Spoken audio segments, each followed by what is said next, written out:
এবার অপূর্বকে ছাড়িয়ে গেল নিলয় আলমগীর। নিলয় আলমগীর এবং হিমির জুটি এতটাই হিট করছে বাংলাদেশের নাটকে যে বর্তমানে বাংলাদেশের সবচেয়ে মানে টপ ভিউ পাওয়া নাটকের ভিতরে হচ্ছে নিলয় আলমগীর এবং হিমির অভিনীত শ্বশুরবাড়িতে ঈদ। এই নাটকটা আসলে কয়েকবার দেখে ফেলছি, আমি নিজেই ৪-৫ বার দেখছি। আসলে নাটকটা অনেক বেশি শিক্ষণীয় ছিল। আপনারা যদি নাটকটা না দেখে থাকেন অবশ্যই দেখবেন।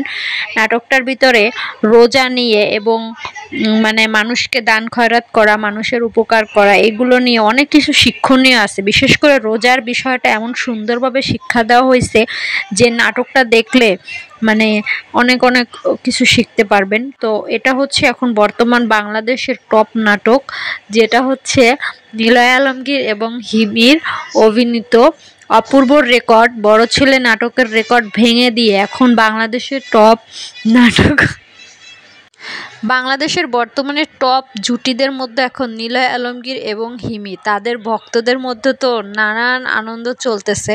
তবে এভাবেই বাংলা নাটক এগিয়ে যাক এবং একজন আরেকজনকে ছাড়িয়ে যাক, এটাই রইল শুভকামনা সবার জন্য।